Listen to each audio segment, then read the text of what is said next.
Hi, this is Ram Gopal Verma and congratulations to iDream for reaching 1 million subscribers. మీరు రామ్ గోపాల్ వర్మకి చాలా అభిమానాన్ని విన్నాను నేను. ఎస్పెషల్లీ ఆయన దొంగల ముఠా సినిమాతో మీరు అసలు ఒకసారి షేక్ అయిపోయి ఆ కెమెరా ప్రతి ఒక్కళ్ళు అండి ఆ రామ్ గోపాల్ వర్మ గారికి ఎక్కడో ఆయనకి ఫ్యాన్ అయి ఉంటారు. ఎందుకనంటే ఒక శివ అనే సినిమా చూసిన తర్వాతే ప్రతి ఒక్కడికి డైరెక్టర్ అవ్వాలనే కసి పుట్టింది. ఆయన తర్వాత ఏం సినిమాలు తీశారు ఏంటనేది ఆయన ఇది. కానీ ఒక డైరెక్టర్లో నాలో ఒక డైరెక్టర్ ఉన్నాడు, కెమెరా యాంగిల్ ఇలా పెట్టాలి, వర్షం పడుతున్నప్పుడు ఇట్లా రాడ్ తీసుకోవాలి, ఇలా ప్రతి ఒక్కళ్ళలో నాలో ఒక డైరెక్టర్ ఉన్నాడని తట్టి లేపిన వ్యక్తి అయినా, అంటే మనల్ని నాక్ చేసి లేపాడు అనమాట. అందుకని చెప్పి ఆయనకి లైఫ్ లాంగ్ ఆయనకి సెల్యూట్ చేస్తారు. ఎందుకనంటే మనం చూసే సినిమాలు ఒక జానర్లో ఉండే ఇదివరకు ఒక డైరెక్టర్ పేరు వెతికేది దాసనారాయణరావు గారికి, ఇట్లా కొంతమంది డైరెక్టర్లకి వెతుకుతారు. అట్లా తట్టి లేపిన వ్యక్తి అనమాట. ఈ మా జానర్లో మా దీంట్లో ఆయన ఇదయ్యాడు కాబట్టి డెఫినెట్గా ఆయన అంటే అభిమానం ఉంటుంది. మీకు రాము గారు ఎప్పుడైనా కలవటం మాట్లాడటం జరిగింది? అయ్యో నాకు అంటే నేను ఎవరో తెలియక ముందు ఆయన ఈ రోజుల్లో సినిమా చూసి హీఈస్ ట్రెండ్ సెట్టర్ అని చెప్పి ఆయన ట్వీట్ చేశాడు. ఫస్ట్ ట్వీట్ అయింది. ఆయన ఆ స్టేచర్లో ఉండి బాంబేలో ఉండి ఆయనకు అవసరం లేదు, నేను 5Dతో ఫెయిల్ అయ్యాను, మారుతి సక్సెస్ అయ్యాడని చెప్పి ఆయన ఇది ఇచ్చారు. అంటే ఆయనకున్న అది ఇది. ఎందుకంటే ఆయనతో నేను చాలాసార్లు కలిశాను. చాలా డౌన్ టు ఎర్త్ పర్సన్ అనమాట ఆయన. ఆయనతో మాట్లాడాలనిపిస్తుంది. అంతేనా? ఎప్పుడన్నా ఎక్కువ లెంగ్దీ కాన్వర్జేషన్ ఎప్పుడన్నా జరిగిందా రాము గారితో మీకు? లెంగ్దీ కాదు, కానీ ఆయనతో గడిపినంతసేపు హ్యాపీగా బాగా మాట్లాడాను. మీకు ఇతర అంటే ఇప్పుడు ప్రస్తుతం ఉన్న కాంటెంపరీ డైరెక్టర్స్లో మీరు ఎవరిని బాగా అభిమానిస్తారు? ఎవరి దర్శకత్వాన్ని? రాజమౌళి గారు అంటే టేకింగ్ నాకు చాలా ఇష్టం. త్రివిక్రమ్ గారి డైలాగ్ వర్షన్ చాలా ఇష్టం 100%. వీళ్ళిద్దరినైతే బాగా ఇది చేస్తుంటాను. పూరి గారి హీరో క్యారెక్టరైజేషన్లో చాలా ఇష్టం. ఇట్లా ప్రతి ఒక్కళ్ళ డైరెక్టర్లో కూడా ఒక్కొక్క ఇది ఉంటుంది అనమాట. అదే ఇప్పుడు వస్తున్న యంగ్ బ్రీడ్ ఆఫ్ డైరెక్టర్స్ ఒక గత 2-3 ఏళ్ళుగా మీరు చూస్తే బ్యూటిఫుల్ కాన్సెప్ట్స్. అవును, అసలు చాలా బాగా ₹1 కోటి సినిమా తీసేస్తున్నారు. అవును, అండ్ హిట్లు కొడుతున్నారు. అవును. ఇప్పుడు వస్తున్న ఈ కొత్త దర్శకులలో వాళ్ళ సినిమాల్లో మీకు బాగా అంటే నిజంగా మీ మనసుకు నచ్చిన హరే భలే సినిమా తీసాడే అని అనిపించిన సినిమాలు ఏమైనా ఉన్నాయి ఈ మధ్యకాలంలో? ఈ మధ్యకాలంలో నాకు యాక్చువల్గా శేఖర్ కమ్ముల్ గారి అంటే నాకు బాగా ఇష్టపడతాను నేను. ఓకే. ఆయన ఏంటంటే కూల్గా న్యాచురల్గా మనలో జరుగుతున్నట్టే మాట్లాడుకున్నట్టు లైవ్లీగా ఉంటాయి సినిమాలు. అలాగా నాకు తరుణ్ భాస్కర్ బాగా అనిపించాడు. పెళ్లి చూపులు సేమ్ అట్లాగే చాలా బాగా తీసాడు అనిపించింది. అలా కాకుండా టేకింగ్తో కూడా ఆకట్టుకునే వాళ్ళు చాలా మంచి డైరెక్టర్లు ఉన్నారు. రణరాజర్ అన్న సుజిత్ చాలా బాగా తీశాడు సినిమా. ఇట్లా నాకు అందరూ నాకు కొత్తగా ఎవరైనా చేస్తే మాత్రం డెఫినెట్గా నేను ఫోన్ చేసి అప్రిషియేట్ చేస్తుంటా. నాకు చాలా ఇష్టం. ఎందుకంటే నేను నాలాగా వాళ్ళు వస్తున్నారు, వాళ్ళలాగా నేను వచ్చినాను కాబట్టి త్వరగా కనెక్ట్ చేసుకుంటా. మీ సొంత లవ్ స్టోరీని సినిమాగా ఎప్పుడు తీయబోతున్నారు? మీ లవ్ స్టోరీ కూడా అసలు బ్యూటిఫుల్ మూవీకి సంబంధించినంత స్క్రిప్ట్ ఉందంట కదా అందులో. అవును, తీస్తా, ఖచ్చితంగా తీస్తా. కొంచెం ఏమైనా చెప్తారా దాని గురించి? ఇప్పుడు కాదులేండి, నేను డెఫినెట్గా లెంగ్తీగా కాకపోయినా ఒక 3 నిమిషాల్లోనే చెప్పండి. నాది ప్రేమిస్తే సినిమా లాంటి లవ్ స్టోరీ. అవునా? తను యాక్చువల్గా స్కూల్కి వెళ్తా ఉండేది 10th. కరెక్ట్గా నేను స్టిక్కరింగ్ షాప్లో నెంబర్ ప్లేట్లు వేసి ఆ బండితో ఆ అమ్మాయి వెనకాల ఫాలో అవటం. బట్ అలా ఒక 2-3 సార్లు తను చూసాను. దాని తర్వాత వాళ్ళ మదరును నేను కలిసి ఒకటే ఒక ఛాంబర్ క్లబ్ ఒకటి ఉండేది, జేసీ వింగ్ అని. దాంట్లో వాళ్ళ మదర్ ఏమో లేడీస్ వింగ్లో చైర్మన్ ఉంటే నేను యూత్ వింగ్లో ఉండేవాడిని. అక్కడ మా వైఫ్ పరిచయం అయింది. దాని తర్వాత ఒక 2 months తర్వాతే నేను ఇంకా అంటే తన పరిచయం అయిన తర్వాత లైఫ్ అంటే ఇది కాదు, తనలాంటి అమ్మాయిని పెళ్లి చేసుకోవాలంటే మనం సాధించాలి అని ఒక నూతులో కప్పలాగా ఒకే ఊర్లో ఇక్కడే ఉండిపోకూడదు అని ఇంకా అక్కడి నుంచి హైదరాబాద్ వచ్చాను. ఇంకా వచ్చిన తర్వాత నా గ్రోత్ చూసి వాళ్ళు కూడా పెళ్లి చేశారనమాట. ఇప్పుడు మా అత్తగారు మామగారు అందరం మేమంతా కలిసే ఉంటాం. బట్ ఎక్కడ ఏ స్ట్రగుల్ లేదు, చేసుకోవద్దు పెళ్లి, ఎందుకంటే నేను కాంట్రవర్షియల్ స్థాయి కాదు అట్లా అనుకునేవారా?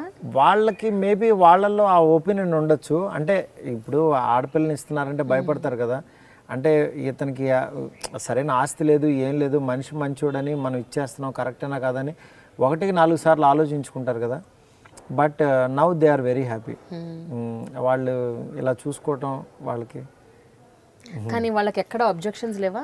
మారుతి సినిమా డైరెక్టర్ మామూలుగా కొంచెం సినిమా ఫీల్డ్ అంటేనే కొంచెం అంటే ఫెయిల్యూర్ ఉంటాయి కదా జనరల్. ఫెయిల్యూర్ అయితే డైరెక్షన్ చేసి కనుక మనం ఫెయిల్యూర్ అయ్యామనుకోండి, ఆడి సినిమాలు చూడటానికి అసహించుకుంటున్నారు అనుకోండి, వాళ్ళు ఇబ్బంది పడతారు. ఏంటి మారుతి మీ డైరెక్టర్ అబ్బా భలే, ఆ సినిమా అంటే మాకు చాలా ఇష్టం, మా పిల్లలు ఎంతమంది చూస్తుంటారు, ఇవన్నీ చెప్తుంటే వాళ్ళకి ఒక రకంగా మా అల్లుడు తీసిన సినిమా ఇంతమంది పొగుడుతున్నారంటే అంతకు మించి ఏం కావాలి. అయితే ఒక ఇన్సిడెంట్ అది గుర్తు చేద్దాం అనుకుంటున్నాను మీకు. మీ ఊర్లో ఒక థియేటర్, ఆ థియేటర్కి మిమ్మల్ని చీఫ్ గెస్ట్గా పిలిచారు. అవునవును. అదే థియేటర్లో మీరు ఒకప్పుడు స్టిక్కరింగ్లు వేసుకునేవారట. అవునవును. నిజమేనా? అవును. మా రాజాగారి సెంటర్లో కృష్ణ కిషోర్ అని ఉండేది. ఆ థియేటర్ పక్కనే అది స్టిక్కరింగ్ షాప్ ఉండేది అనమాట. ఆ పక్క సందులో ఆ థియేటర్లో ఎప్పుడైనా మేనేజర్ అని ఏమన్నా నెంబర్లు, సీట్ నెంబర్లు వేయాలన్నా స్టిక్కర్లు అవి వేసేవాడిని. మొన్న గీతా ఆర్ట్స్ వాళ్ళు G3 థియేటర్స్ అని స్టార్ట్ చేశారు. ఆ థియేటర్ని బాగా రెనోవేట్ చేసి యాక్చువల్లీ ఆ థియేటర్ ఓపెనింగ్కి నన్ను తీసుకెళ్లారు అనమాట. నిజంగా అదొక లైఫ్లో అచీవ్మెంట్. ఏ థియేటర్లో అయితే పనిచేశానో ఆ థియేటర్ ఓపెనింగ్కి వెళ్ళి ఓపెన్ చేశాను. ఇక ఇంతకు మించి ఉండదు. అదొకటిను. నేను అంటే ఒక చిన్నప్పటి నుంచి చిరంజీవి గారికి విపరీతమైన ఫ్యాన్ అనమాట. చిరంజీవి గారు అంటే పిచ్చి. అంటే ఆయన సినిమాలు అసలు అలా చూసేసేవాడిని. అలా ఒక తెలియకుండా చిరంజీవి ఫ్యాన్, బీభత్సమైన ఫ్యాన్ అనమాట. అలాంటి తెలియకుండా నాకు చిరంజీవి గారి దగ్గరికి వెళ్ళడానికి తెలియకుండా ఒక రూట్ లాగా బన్నీ వాళ్ళ ఫ్యామిలీ అలా వచ్చి పరిచయం అయిన తర్వాత అలా ప్రజారాజ్యం టైంలో ఆయన దగ్గరికి వెళ్ళటం, ఆయనకి సంబంధించిన ఈ వర్క్ చేయటం ఆయనకి బాగా నచ్చటం. ప్రజారాజ్యం లోగో కూడా మీరే డిజైన్ అంటే ఆయన ఫ్లాగ్ ఇట్లా ఉంటే బాగుంటుందని అనుకున్నారు. ఆయనకి దగ్గరగా నేను అనుకున్నాను.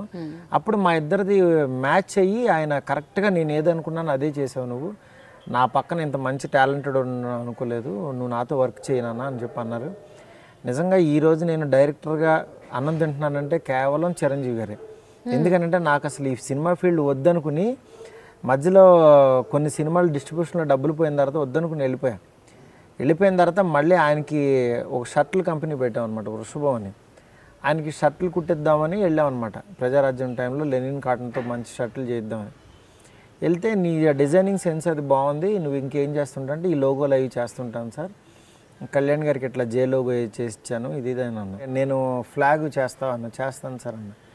అంటే కరెక్ట్గా 24 అవర్స్లో నా ఫ్లాగ్ ఎలా ఉండాలి, నాకు కొన్ని నేను చేసిస్తాను సార్, అప్పుడు దాన్ని బట్టి అన్న తర్వాత ఆయన చూసి, ఆయన ఒక ఫ్లాగ్ చూసి ఆయన షాక్ అయ్యి, నేను కూడా ఇట్లాగే అనుకున్నాను ఎగ్జాక్ట్లీ, ఆయన చేసింది కూడా చూపించేసరికి ఇద్దరు సేమ్ ఇంచుమించు అలా ఉండేసరికి ఇంకా అక్కడి నుంచి ఆ రోజు ట్రావెల్ అయ్యాను సార్తో. దాని తర్వాత అన్న నీలో మంచి డైరెక్టర్ ఉన్నాడా, ట్రై చేయి, ఏం పర్వాలేదు అని చెప్పి నాకు ఎలక్షన్స్ అయిపోయిన తర్వాత చెప్పారనమాట. ఆ రోజు ఆ మాట అన్న తర్వాత ఆయన నిజంగా నాలో డైరెక్టర్ ఉన్నాడేమో, ట్రై చేద్దామని ఇంకా కథ రాయటం మొదలుపెట్టి ఇదే అనమాట. నాకు ఏ చిరంజీవి గారి ఫ్యాన్ అయితే చిరంజీవి గారిని చూస్తే చాలు, ఆయనతో ఫోటో దిగితే చాలు అనుకున్నాను. ఆయన మొన్న మా అమ్మాయిది దీనికి హాఫ్ సారీ ఫంక్షన్కి వచ్చి ఆయన బ్లెస్ చేశాడు. నిజంగా నా లైఫ్లో అదే పెద్ద అచీవ్మెంట్. ఇంకా దాన్ని మించిన గిఫ్ట్ నాకు ఇంకోటి ఉండదు. అది ది బెస్ట్ గిఫ్ట్ అనమాట. అంతే, కరెక్ట్. కానీ మారుతి గారు, ప్రతి డైరెక్టర్కి ఒక డ్రీమ్ ఉంటుంది. అంటే సరే సినిమాలు తీసుకుంటూ వెళ్ళడం అది ప్రక్రియ, కాకపోతే ఫలానా వ్యక్తితో చేయాలి, లేకపోతే ఫలానా బ్యానర్లో చేయాలి, లేకపోతే ఈ కైండ్ ఆఫ్ బడ్జెట్లో సినిమా ఒక భారీ స్థాయిలో తీయాలి అని ఒక కోరిక ఉంటుంది. ఎస్పెషల్లీ మీరు ఒక యానిమేషన్ బ్యాక్గ్రౌండ్ నుంచి వచ్చారు. బాహుబలి లాంటి సినిమా మీరైతే అంటే అవలీలుగా తీసేయగలరని నేను చెప్పను, బట్ మీకు ఆ సత్తా ఉంది అని మాత్రం నేను అనుకుంటున్నాను. డెఫినెట్గా అండి. ఎందుకనంటే నేను వాల్ట్ డిజ్నీ వాళ్ళతో, పిక్సార్ వాళ్ళతో పనిచేశాను. నేను చాలా పెద్ద టాప్ కంపెనీలు వాళ్ళ స్టోరీ బోర్డింగ్స్ ఎలా ఉంటాయి, వాళ్ళ గ్రాఫిక్స్ సెన్స్ ఎలా ఉంటుంది, డ్రీమ్ వర్క్స్ వాళ్ళు ఎలాంటి అంటే స్పిల్బర్గ్ వాళ్ళు ద ప్రిన్స్ ఆఫ్ ఈజిప్ట్ అని ఇలా కొన్ని దానికి సంబంధించిన సినిమాలు చేసేటప్పుడు ఆ స్టోరీ బోర్డ్స్ ఫాలో అవ్వటం, ఈ గ్రాఫిక్స్. నేనేంటంటే నా స్టోరీ బోర్డింగ్ నేనే చేసుకుంటూ ఉంటా. అంటే నాకు ఎలాంటి వైడ్ యాంగిల్స్ ఉండాలి, ఏంటి నాకు ఎనాటమీ మీద కానీ అన్నీ నాకు చాలా గ్రిప్ ఎక్కువ అనమాట. అంటే నాకు లైవ్ స్కెచ్చింగ్ చేసేవాడిని. అందువల్ల ఏంటంటే నేను కరెక్ట్గా చేసిన రోజు 100% దానికి మోర్ ఇంపాక్ట్ ఉండేలా మాత్రం ఇప్పటిదాకా వచ్చిన సినిమాలకి ఇంకా నేను నెక్స్ట్ ఏం చేయగలను అనేది ఆలోచించి దాని టైం తీసుకుని అయితే ఖచ్చితంగా ద బెస్ట్ చేస్తాను. మీకైతే చేయాలని ఉంది అలాంటి కన్ఫర్మ్గా చేస్తాను, అందులో డౌట్ లేదు. Graphical animation 100% the best film వస్తుంది అంతేనా? నా దగ్గర నుంచి అంత బడ్జెట్ వచ్చినప్పుడు మాత్రం ది బెస్ట్ ఫిల్మ్ వస్తుంది. 50 లక్షల్లో ఇలాంటి క్వాలిటీ సినిమా తీసానంటే 50 కోట్లు పెడితే ఎలాంటి క్వాలిటీ సినిమా తీస్తానో మీరు విజువల్గా చూడొచ్చు. అవునా? విజువల్ ట్రీట్ అవుతుంది. విజువల్ ట్రీట్ అవుతుంది. ఓకే, ఎవరెవరు ఇంకా ఏ యాక్టర్స్తో చేద్దామని అనుకుంటున్నారంటే you could be having something in your mind? నాకు అందరితో చేయాలని ఉందండి. నాకు అళ్ళు వీళ్ళని లేదు, కానీ నా బాడీ లాంగ్వేజ్ మ్యాచ్ అయ్యేవాళ్ళు అయితే నాకు సింక్ అవుతుంది. ఒక బన్నీ కానీ రవితేజ్ గారు కానీ ఇట్లా ప్రతి ఒక్కళ్ళు కూడా అంటే నా బాడీ లాంగ్వేజ్ సింక్ అవుతుంది అనుకోండి, నాకు ఈజీగా ఇదైపోతుంది. అంటే ఎందుకంటే తెలియకుండా చిరంజీవి గారి సినిమాలు చూస్తూ పెరిగాం, తెలియకుండా ఆయన ఇన్ఫ్లుయెన్స్ ఉంటుంది ఎక్కువ. డెఫినెట్గా మాకు ఏ సినిమాలు అంటే మహేష్ బాబు గారితో కానీ ఇట్లా ప్రతి ఒక్కరితో కూడా చేయాలని ఉంది. Hi, this is Ram Gopal Verma and congratulations to iDream for reaching 1 million subscribers. Hi, this is Ritu Verma. నేను మిలాసియాని. Hello everybody, this is me Noel. 1 million subscribers reach అయిన శుభతరుణంలో నా శుభాకాంక్షలు తెలియజేస్తున్నాను. iDream 1 million సబ్స్క్రైబర్స్ కి reach అయిందండి. Congrats to iDream Media on reaching 1 million subscribers. iDream Media on 1 million subscribers reach చేసినందుకు all the best and congratulations to you. Congrats iDream. Keep up the good work and continue to entertain.